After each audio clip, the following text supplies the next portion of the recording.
वही शरद पूर्णिमा आ गया। शरद पूर्णिमा के दिन भगवान ने मधुवन में जाकर संध्या के समय अपनी बांसुरी बजाई। बड़ी सुंदर बांसुरी बजी है।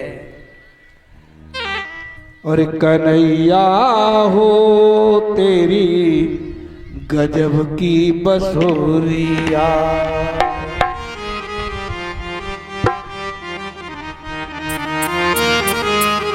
और कन्हैया हो तेरी गजब की बसुरिया, कन्हैया हो तेरी गजब की बसुरिया।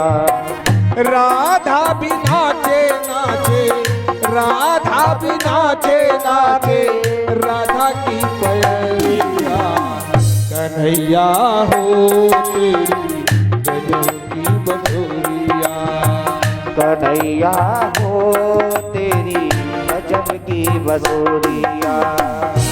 बड़ी सुंदर बांसुरी बजी। और जब बांसुरी बजी तो गोपियों के कानों में आवाज पड़ी, और जब आवाज पड़ी तो सब दौड़ पड़ी।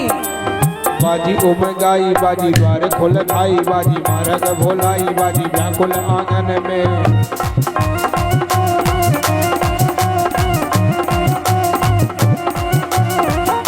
और बाजी ने बिसारी धीरे, बाजी ने है फाड़ी चीर, और बाजी के उठी है पीर चैन नाई मन में।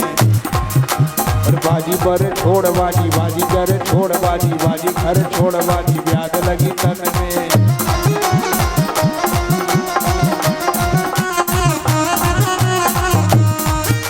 और बाजी कहे बाजी बाजी, और बाजी कहे बाजी बाजी, और बाजी कहे बाजी बाजी, बाजी कहे कहाँ बाजी, और बाजी कहे बांसुरी बाजी है वृंदावन में। बाजी कहे बांसुरी बाजी है वृंदावन में, बाजी कहे बांसुरी बाजी है वृंदावन में।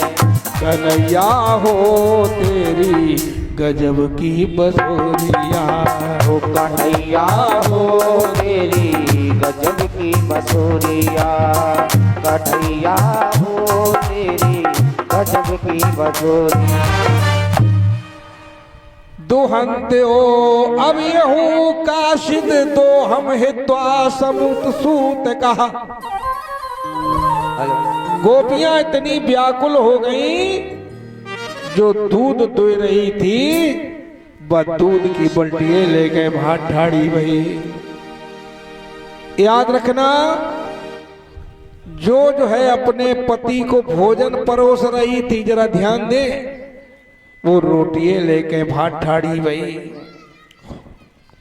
कोई कोई गोपी संध्या का समय है श्रृंगार कर रही थी, तो काजर की डबिये लेके भात ठाड़ी भई, और उल्टो सीधो श्रृंगार कर रही हैं, उन्हें होश ही नहीं रहा। काजल आंखों में लगाना चाहिए तो वो ओंठों पे लगने लगा, लिपस्टिक ओंठों पर लगनी चाहिए, वो आंखें में लग गई। किसी ने आंखों में मिसिया लगाई घिस घिस के, किसी ने आंखों में मिसिया लगाई घिस घिस के, किसी ने आंखों में लगाई घिस घिस के, और किसी ने दांतों में सुरमा लगाया हंस हंस के, किसी ने दांतों में सुरमा लगाया हंस हंस के, किसी ने दांतों में सुरमा लगाया हंस हंस के। किसी के हाथ में पायल पहुंची पाँव में, किसी के हाथ में पायल पहुंची, किसी के नाक में झुमका बुलाक कानों में, किसी के नाक में झुमका वाली कानों में। कोई नथुनी को पहरे उंगरिया में, तान ऐसी सुनाई बसुरिया ने, तान ऐसी सुनाई बसुरिया ने। जय हो।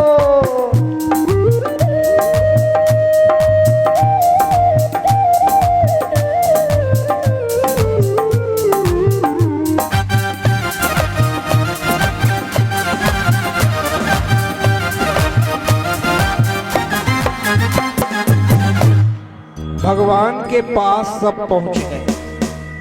देखिए, भगवान तभी मिलता है जब भगवान के लिए गोपियों की तरह व्याकुल हो। इन्हें अपने शरीर का भान नहीं रहा कि आंख इनमें काजल लगो कि लिपस्टिक लगी।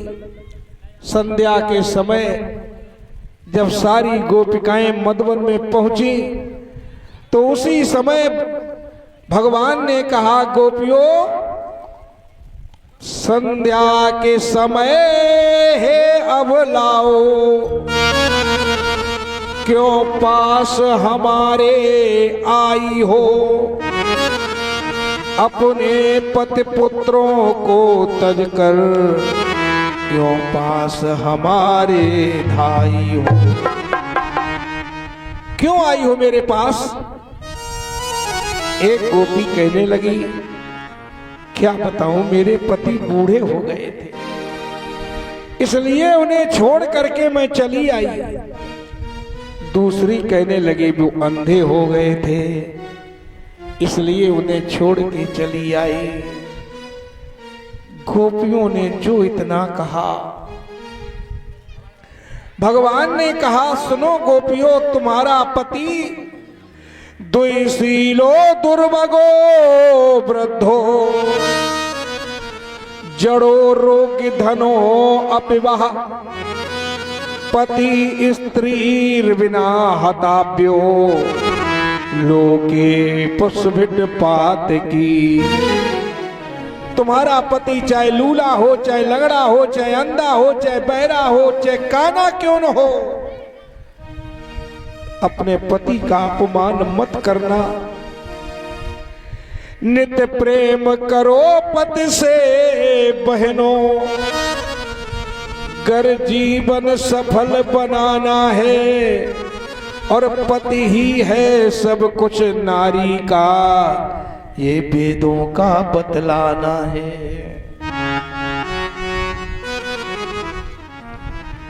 वृद्ध रोग बस जड़ धनहीना, और अंध बदर क्रोधी अत दीना, ऐसे पति कर किए अपमान, नार पाए अम्पुर दुख नाना, नार पाए अम्पुर दुख नाना।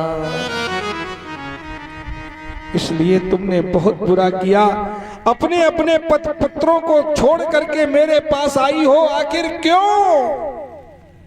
गोपियां कहने लगी, स्वामी एक बात बताओ, अगर किसी का पति परदेश चला गया और वो स्त्री क्या करे घर में? कहा, अगर पति परदेश में है तो उसकी फोटो रख करके और उसकी सेवा करे, हर काम फोटो से पूछ पूछ के करे। कहा, महाराज एक बात और बताओ, मान लीजिए वो अपने पति की सेवा कर रही है, फोटो की पूजा कर रही है, और उसी समय उसका असली पति परदेश से वापस आ गया और वो दरवाजे पर कुंडी खटखटा रहा है। ऐसी स्थिति में वो अपने पति की फोटो की पूजा करे अथवा जाकर के कुंडी खोले। भगवान ने कहा, जब असली पति आ गया तो उसे कुंडी खोलनी चाहिए। गोपियां कहने लगी, बस यही तो बात है, मेरे पति तो मिट्टी के ढेला है, छित जल पावक गगन समीरा, और पंच तत्व ये रचित शरीरा। आप अमर हैं, आप शाश्वत हैं, आप निरंतर हैं, मेरे पतियों के भी पति हैं आप जगत पति हैं। इसलिए महाराज, जब तक साकार पति ना था और था निराकार से काम यही, साकार पति और जब खड़ा हुआ तो निराकार से काम नहीं। भगवान बहुत अधिक प्रसन्न हुए, गोपियों की बात सुनकर बड़े प्रसन्न हुए। लेकिन गोपियों की और अधिक परीक्षा लेने के लिए उन्हीं गोपिकाओं में से एक गोपी को लिया भगवान ने। इस गोपी का नाम तो नहीं आया, लेकिन अंदाज से कहते हैं इस गोपी का नाम राधा था। भगवान राधा को लेकर के अंतर ध्यान हो गए। याद रखना, राधा का नाम भागवत में आया नहीं है, लेकिन राधा कभी कृष्ण के बिना रह नहीं सकती और कृष्ण भी राधा के बिना रह नहीं सकते। जब राधा को लेकर के भगवान अंतर ध्यान हो गए तो और जो गोपियां थीं वो सब राधा और कृष्ण को ढूंढने लगी। कहां चले गए, कहां गए? जो दिखाई पड़ जाता है उससे पूछती। एक बट वृक्ष दिखाई पड़ा, उससे ही पूछा, ऐ बट ओढ़े जो पीत पट, सर पर है बंसी बट, ऐसे यदि नटखट और देखे हो बताओरी। लेकिन कोई जवाब नहीं मिला। चंद्रमा की उजियाली दिखाई पड़ी, उससे पूछना शुरू कर दिया, उजियाली तेरी चादर में है आज समाया सामरिया, सचमुच तू सौत हमारी है, तूने बिरमाया सामरिया। यहां तक कि भगवत प्रेमियों, उस मधुबन में आज गोपियों ने डाली डाली ढूंढ डाली,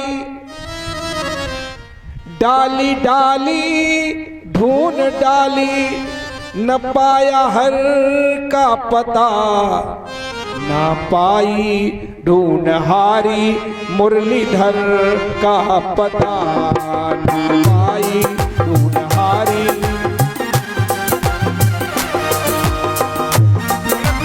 ढोलक वाले देख लो बात।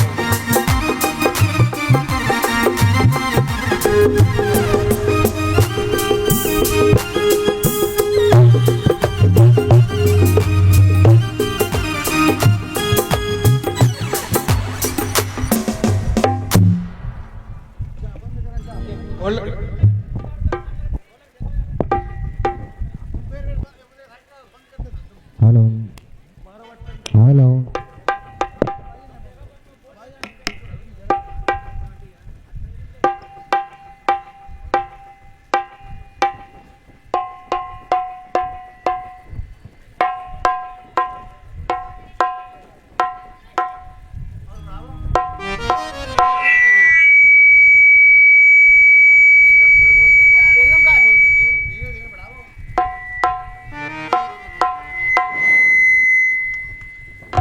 बोलो गोविंद भगवान की जय हो। इस तरह चारों ओर ढूंढ डाला, लेकिन कहीं पता नहीं लगा। एक बात और समझाए, भगवान गोपियों की परीक्षा ले रहे और इधर भगवान की भी परीक्षा हो रही है। कामदेव भगवान विष्णु के पास पहुंचा और जाकर के कहने लगा कि मुझे विश्व विजय चैंपियन का सर्टिफिकेट दे दो। बोले क्यों? कहा हमने सबसे विजय प्राप्त कर ली। उन्होंने कहा सबसे कर ली होगी, गोकुल के रहने वाले साधारण ग्वाले से करके दिखाओ। कामदेव दौड़ता हुआ आया और उसने जैसे ही गोकुल में पता किया तो पता लगा भगवान कहाँ हैं? मधुबन में, आधी रात के समय, और वो भी हजारों गोपिकाओं के मध्य में। कामदेव ने कहा देख लियो महाराज, आप कह रहे थे वो कृष्ण योगी है, तो भगवान विष्णु ने अपना वायरलेस कृष्ण से फिट किया। ये बताओ हजारों गोपिकाओं के मध्य में तुम यहां क्या कर रहे हो? तो विष्णु भगवान ने क्या लाजवाब उत्तर दिया, यानी कि कृष्ण ने क्या लाजवाब उत्तर दिया। अब जैसे कथा हो रही है मान लीजिए, तो तुम्हारी जनसंख्या कम है और माताओं की ज्यादा है, इन्हें आप मना नहीं कर सकते हो। आखिर कोई बताए और हम मर्दाने जाएं कहां, क्यों? और सुबह शाम रात उषा चांदनी जनानी है कि नहीं? इन जनानों से कभी अलग आप हो नहीं सकते हो। क्यों? फूको है जनानी ताए मिटे हम कैसे हाय।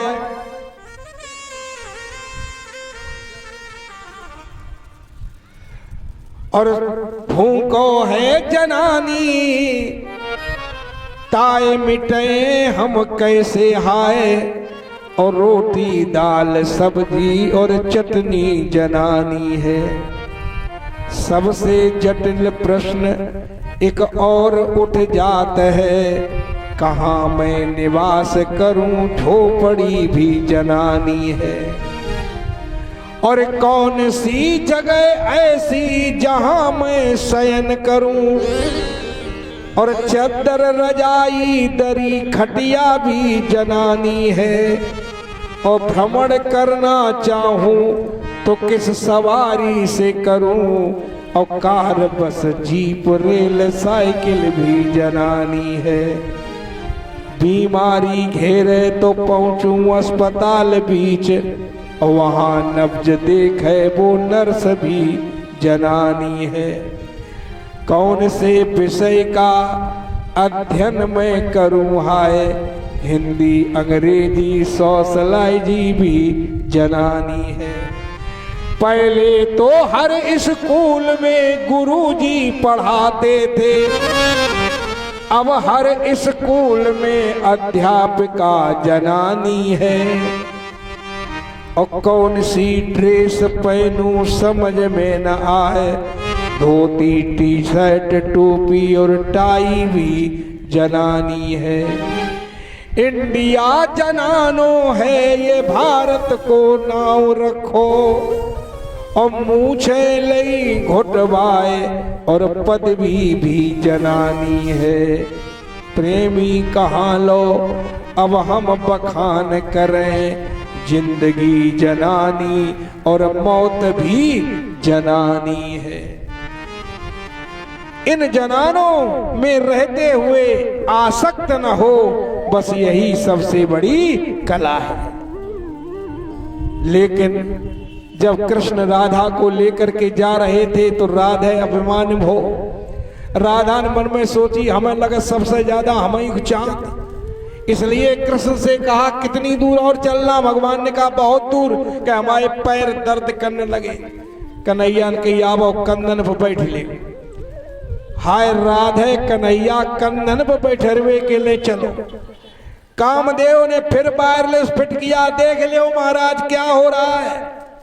भगवान विष्णु ने सोचा अभी तो हमने बात की थी, तब तो कह रहे थे जनानों में रहते हुए आसक्त नहीं। लेकिन जैसे ही भगवान विष्णु ने देखा और इधर क्या हुआ, और राधा ने जब पैर बढ़ाया और कंधों के ऊपर, और उसी समय में मनमोहन जी हो गए छूमंतर। हाँ उसी समय में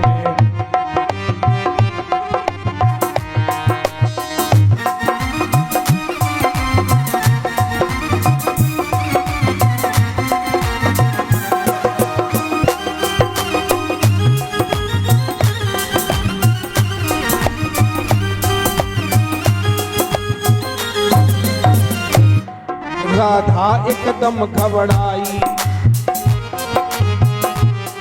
राधा एकदम घबराई और गिरी मूर्छा आई।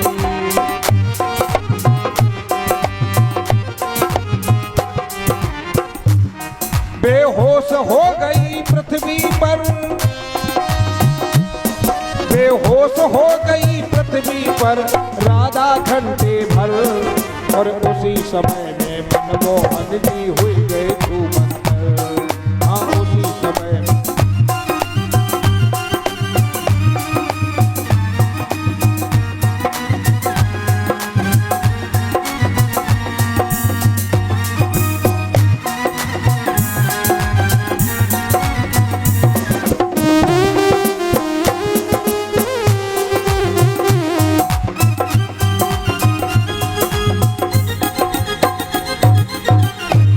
कामदेव दांतों तगले उंगली दबा गया।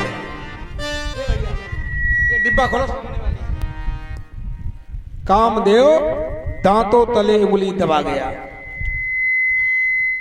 कामदेव को केवल मोर पक्षी ने जीत पाया था और आज भगवान ने जीत के दिखा दिया। इसलिए भगवान के मुकुट पर मोर मुकुट का भी एक चिन्ह अंकित कर दिया गया, जिससे कि भगवान का नाम पड़ गया मोर मुकुटधारी भगवान। बोलिए मोर मुकुटधारी भगवान की जय हो जय हो। इधर गोपियां वहीं पहुंच गईं, कहां? जहां राधा बेहोश पड़ी थी। आवाज लगाई राधे राधे। उसी समय राधा जाग गई। राधा से पूछा कृष्ण कहां है? राधा को ज्ञान हो गया। राधा कहने लगी कि भगवान कृष्ण तो हर जगह हैं, हरि व्यापक सर्वत्र समाना और प्रेम से प्रकट होए भगवान। इसलिए सबने मिलकर के आज भगवान को बुलाया। क्या कहा कि गोविंद हमारे आ जाओ, आ करके कष्ट मिटा जाओ। गोविंद हमारे आ जाओ, आ करके कष्ट मिटा जाओ। गोविंद हमारे आ जाओ, आ करके कष्ट मिटा जाओ। भगवान हमारे आ जाओ, आकर के दर्श दिखा जाओ। भगवान हमारे आ जाओ, आकर के दर्श दिखा जाओ। प्रेम सहित जैसे किया और सबने मिल आवान, और उसी समय तब प्रकट भये श्री कृष्ण भगवान। बोलिए कृष्ण भगवान की। भगवान ने कहा गोपियों, हम तुम्हारी परीक्षा ले रहे थे, परीक्षा में तुम सब पास हो गई हो, अब हम तुम्हारे साथ रहस्य लीला रचाएंगे। ऐसा कहकर भगवान ने एक चार दीवारी खींची और बीच में गेट लगा दिया और उस पर लिख दिया केवल नारी वर्ग ही इसका दिग्दर्शन करेगा। बस क्या था, चारों ओर से नारियों का समूह उमड़ पड़ा और इधर लक्ष्मी जी पार्वती के पास पहुंची। जाकर के कहा सुनो, तुम्हें मालूम नहीं कृष्ण रासलीला रचा रहे हैं, चलो चल करके देखाएं। पार्वती ने कही चलो। लक्ष्मी जी ने कही रुक जाओ, कोई बढ़िया सी साड़ी पहन ले।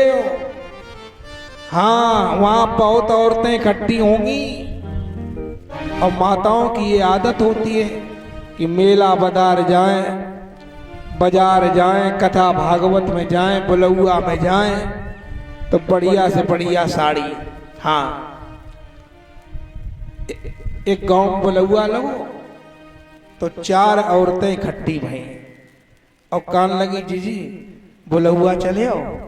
उन्हें कहा कि चले तो आइए, कि बुलौआ फलाने की ना आओ, इसलिए ऐसो करो जब बताओ तुम कैसी साड़ी पहन चले आओ।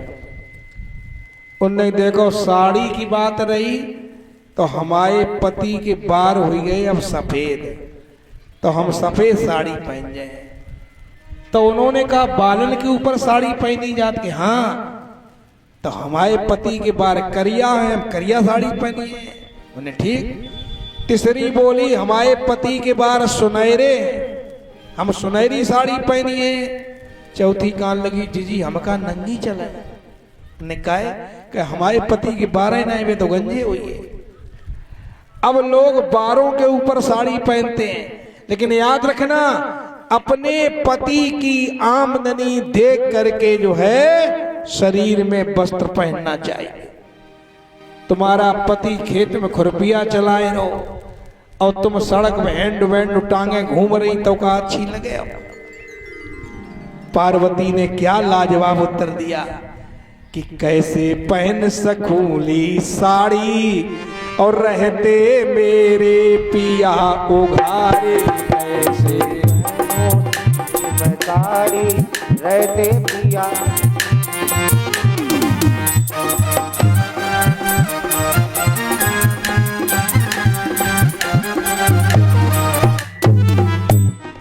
मैं मलमल रेशमी पहन लूं, मैं मलमल रेशमी पहन लो और बेबाघंबर धारे, कैसे पहन सकूंली साड़ी रहते मेरे पिया उघारे,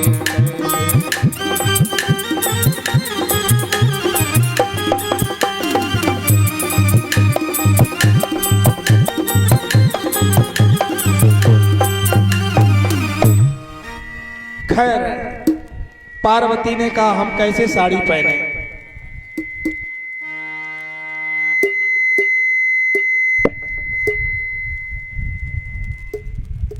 बोलो आनंद कंद भगवान की।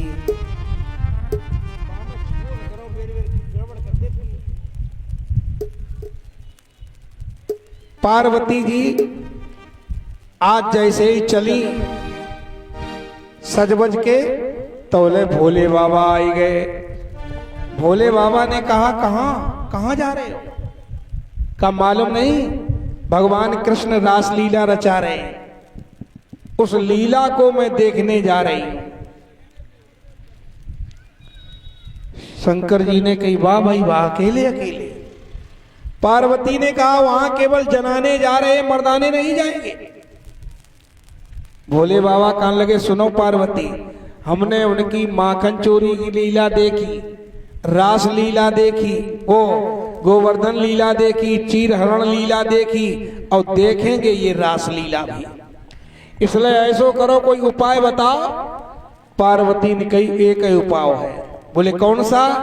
कि औरतन को अगर नकटौरो दिखवे है तो तुम जनाने बन के आई जाओ। अरे भोला बन जाओ अब भोली सी सजनिया, भोला बन जाओ अब भोली सी सजनिया। पहले दाड़ा ले घोटाए फिर चुटिया ले गोहाए, चलो दर्शन को भोले बन जाओ अब भोली।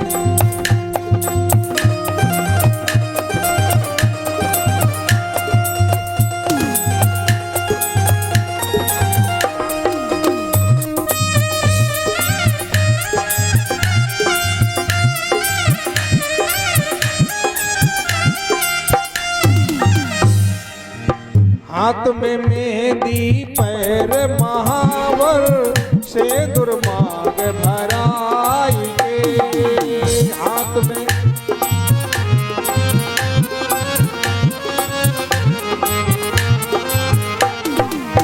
हाथ में कंगन पैर में पायल, बेनी माथे लगाई के, कमर कर धनी गले में भोले, कमर कर दनी गले में भोले, सोने की लर लटकाई के। और पहन लो बाबा अब छोटी सी घंगरिया, पहन लो बाबा अब छोटी सी घंगरिया। पहले दाढ़ी ले घोटाए फिर चुटिया ले गोहाए, चलो दर्शन को भोले।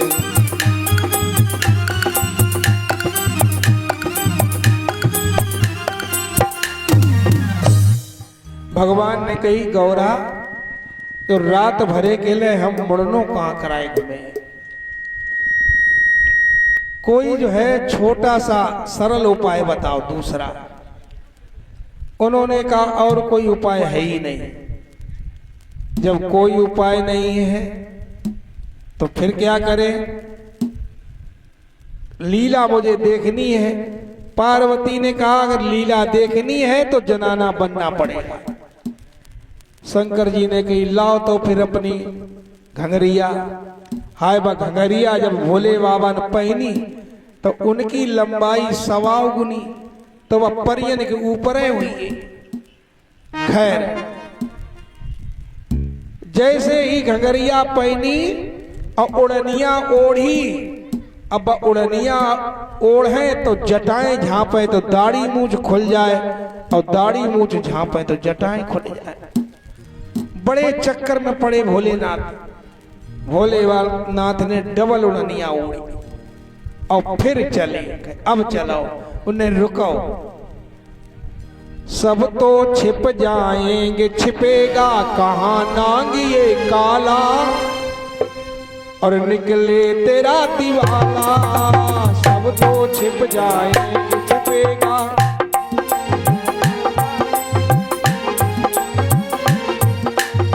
और लंबे लंबे पैर तुम्हारे, चाल चलो मर्दानी, जा कैसे होए जनानी, जा कैसे होए जनानी। बिच्छू ततैया इनको रखना संभाल के, बिच्छू ततैया इनको रखना संभाल के। भोला बन जाओ भोली घुमटा निकाल के, भोला बन जाओ भोली घुमटा निकाल के।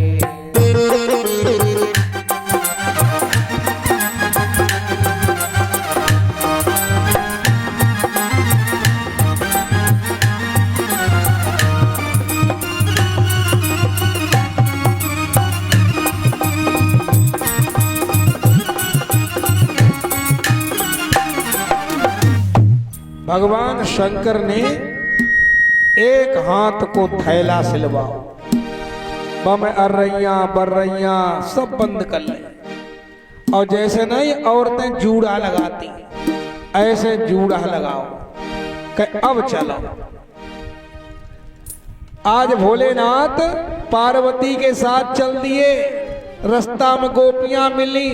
हाय गोपियन ने जो देखी जा तो बहुत लंबी कोई गोपी घूंघट मारे जाए नहीं। शंकर जी की हंसी होने लगी। देखो कितनी लंबी जो है इसकी चाल है। बहुवन की चालन तो पता लग जाती जब बहू कैसी है। डुकरिया बहुवन की चाल है तो देखो करती। अब बस शंकर जी की चाल ऐसी निराली रहा है कि भाई लपक लपक के चले। तो लोगों ने हंसी करी कि देखो कि हाँ कि जग चाल कैसी, जग घूंघट बहुत लंबो कौन कही जब नई बहू आई है।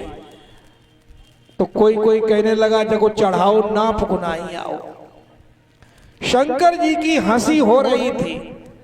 याद रखना भगवान से मिलने अगर आप जाएंगे आपकी भी हंसी होगी। और ना ही तो 2 दिन चंदन बंदन लगाए देखो लाल लाल अंगूछा डालेगा। लोग कहें बड़ो पुजारी हुई गो है। हाँ, परंतु हंसी से बचते रहो और भोले बाबा की तरह चलते रहो। भोले बाबा चलते चलते वहीं पहुंच गए जहां पर रहस लीला हो रही थी। सब तो गोपियां गेट के अंदर और जेठ टुक ठाड़े हो गए। कृष्ण की निगाह पड़ गई। कृष्ण ने जान लिया। कन्हैया ने कही गोपियों एक बात देखो गोपी खड़ी चलो बाऊ को लेवाए लाए। गोपी ने कही उन ठाड़ियों को आए चली नाम है। भगवान ने कही नो ब्याह वो शर्मात है चलो लिवाए लाए सब जने। सारी गोपियां लिवाने के लिए पहुंच गई।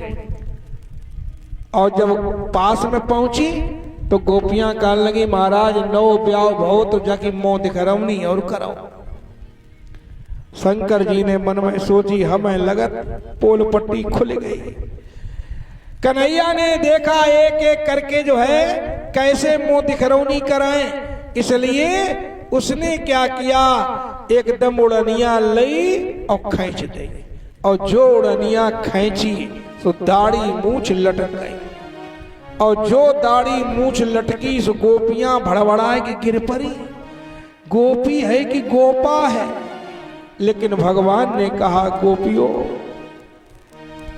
गोपियों इन्हें तुम क्या समझो, ये सच्चे इष्ट हमारे हैं। गोपियों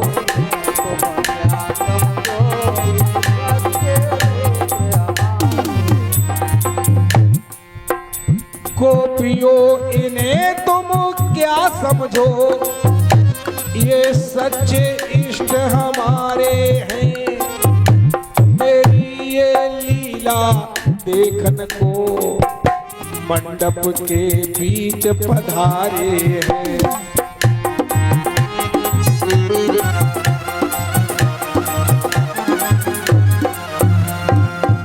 वहीं पर भगवान कृष्ण ने शंकर जी की स्थापना की है और गोपियों से कहा, गोपियों आज से ये हमारा तुम्हारा दोनों का ईश्वर है, इसलिए इसका नाम गोपेश्वर है। बोलिए गोपेश्वर भगवान की जय हो।